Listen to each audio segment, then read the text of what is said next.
Oh, I made myself dizzy. Ladies and gentlemen.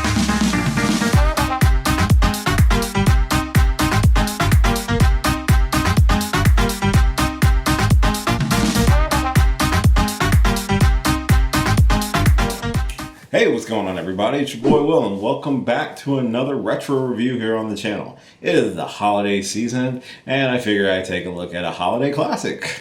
Classic, at least to me, because this came out right around the time I was a wee lad. This was 1996's Jingle All the Way. It stars Arnold Schwarzenegger, Rita Wilson, the late Phil Hartman, Sinbad, and Jake Lloyd, apparently. I forgot he was the little kid in the movie. This is the classic tale of a father who is absentee and not paying attention to his kid and tries to win his son's love through consumerism. Yeah. I'm going to talk about this movie that I haven't not seen in a very long time, and I'll give you my thoughts on it and see if it holds up from what I remember when I was a kid. But if this happens to be your first time checking out one of my videos, hi, my name is Will, and I'm in a festive mood, and I do geeky stuff on the internet. I do reviews and reactions, discussions, some gaming, some drinking. I just like to have fun, and I hope you do as well. If that happens to be your bag, I'm just looking at the camera with this little snowman. If that happens to be your bag and you're interested in hearing it from a festive geeky bear like myself, please subscribe to the channel. Greatly help me out. Almost at 650 subscribers this year.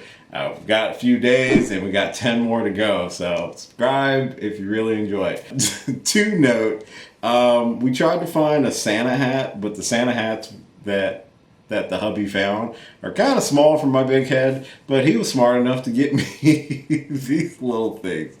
Oh, one of us kind of hanging down. All right. Anyway, again, it's the holiday season. What do you expect? So, Jingle All the Way. This is a family comedy starring Arnold Schwarzenegger. There's something about Arnold Schwarzenegger when in like the late 90s, because he was still very popular. Of course, he's most known for like action movies like Predator, Commando, Terminator, you name it. Big guns, he's firing it. But he did have a string of movies where he was more of just like a family man or doing comedies and stuff like that. And this actually was not too long after he did Kindergarten Cop. So it was a very similar formula, a very big, muscly guy who's a family man or around kids and has to try to be, gentle and soft and basically like that. But he plays the father to Jake Lloyd's character in the movie, and of course it's that typical trope where you have a parent who works all the time, unintentionally ignores his kids, and then the kid just eventually gets sick and tired of it. So the father tries to win his love back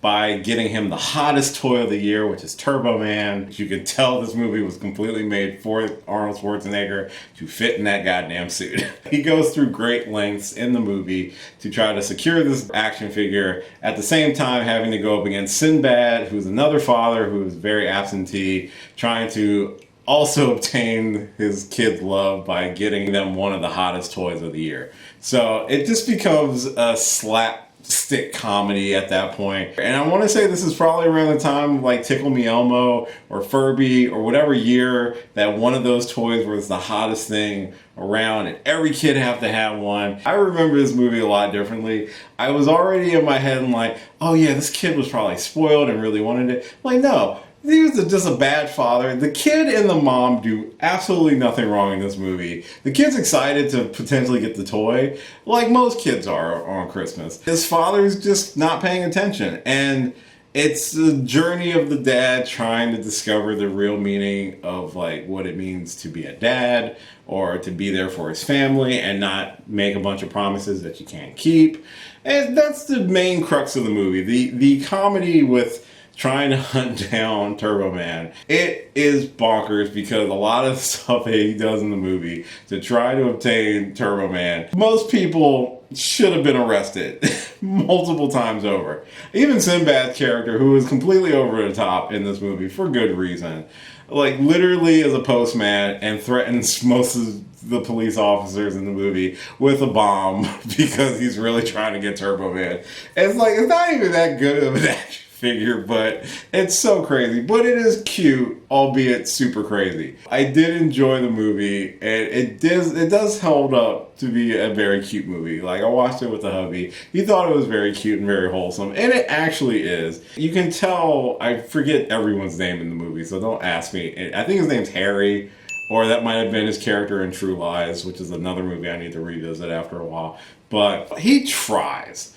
He's not, like, malicious about it. He is like what most parents are. They're overstressed, overworked, and trying to provide for their kids, provide for their family, and they screw up. And a lot of times it really is he's just not paying attention.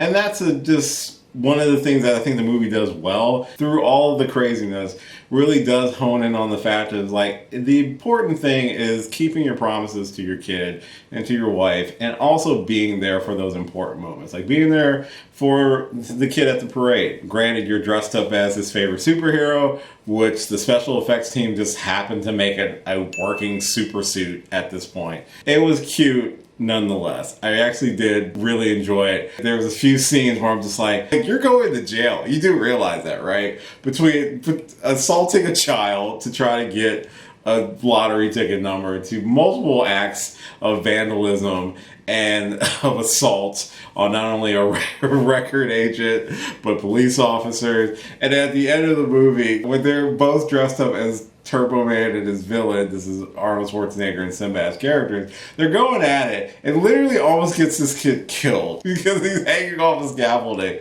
and then he's handcuffed. And I love how the kid is like, here, Merry Christmas, and gives the toy to Sinbad's character so he can give to his kid. And I was waiting for one of the cops to be like, you know he's going to jail, right? I swear, they if there was a sequel, I'm sure they're divorced at this point. You can't, no. Even though the neighbor, played by Phil Hartman, is borderline sex offender, just a little bit. Like, he literally tries to throw himself on Schwarzenegger's wife in the movie. And it's just, I forgot how creepy it was. This movie is just nuts. If you've never seen it, watch it. It's cute. But if you think of it from a logical standpoint, it's nuts. But still a super cute Christmas movie. A lot of hijinks. There's a lot of lengths that he goes to try to win his son's affection, but also realizes a lot of those things are just not what he actually needs. He just wants his dad to be present and there and keep his promises and things like that. And that's a nice message that you get to by the end of the movie, even though the route to get there is like, you should be in jail and probably divorced at this point. The suit's actually kind of cool. The Turbo Man suit, that you can tell that it was, this concept of the movie was designed with Schwarzenegger in mind. It's the same thing when you look at someone today like The Rock. Like, The Rock is basically Arnold Schwarzenegger, where a lot of movie roles are tailor-made to fit him and his acting style. Because when you go back and watch this, Schwarzenegger has one mode in terms of, like, rather action or comedy. And comedy between all of them is basically the same. It's not, he wasn't a versatile actor, and the same can be said about The Rock today. This isn't just me just making a jab at The Rock or anything like that, but seriously, like Schwarzenegger, between like this, Kindergarten Cop, those movies, he doesn't have a lot of range. It's cute. It's a cute movie. It's one I remember more so the third act of the movie than the first two acts primarily. Because again, I was a lot younger when I watched this thing, and I just wanted to get to the Turbo Man scene because I thought they were fun. But going back and watching the first part of the movie, I'm like, Jesus, there was a roller coaster to get to that moment. But Jingle All the Way, I think, is a fun Christmas movie. I don't think it really gets talked about a lot in, like, Christmas movies. I don't even know if they made a sequel. Did they? Hold on. 2 hours later. With Larry why is Larry the Cable Guy in the sequel? I think Jingle All the Way is very cute. It's got a nice little heartwarming message at the end. It's definitely one I would say, if you've never checked out, do yourself a favor and check it out. It's fun. Sinbad is surprisingly funny. I can see why he even got in the movie. But if this was now, the cops would not be that generous with you, brother. Just saying. Those are just my thoughts on Jingle All the Way. It's been so long since I've seen this movie, and it's the holiday season. I'm wearing snowmen on my head, so I figured I'd check it out for your viewing pleasure. So hopefully you enjoyed this review, and if you happen to enjoy this review, subscribe to the channel. I would appreciate it. And if you do check out the movie, let me know what you thought of it in the comments down below. If you have seen the movie, let me know if you think it's as bonkers as I think it is, or if it's just cute. Either way, I still think it's cute. Thank you so much for checking out this retro review. It's been a while since I've done a retro review, so I need to get back on doing a few more. Check them out. Let me know what you think. Subscribe to the channel. You can check out a lot of other videos I have on the channel right now. I highly recommend it. You can follow me on a lot of different social media platforms listed at the end of this video. Like, share, subscribe, all that fun stuff. And as always, until next time, have a happy holiday if I don't see you before then, and I will catch you later. See ya. Hey, thanks for watching this video. If you did like this video, why not give me a thumbs up and share it with your friends? You can subscribe to the channel by clicking on my gorgeous little face right over there. You can follow me on all the various social media platforms right below. And last but certainly not least, if you've got a few extra minutes, why not check out one of the lovely videos floating right over here. Later.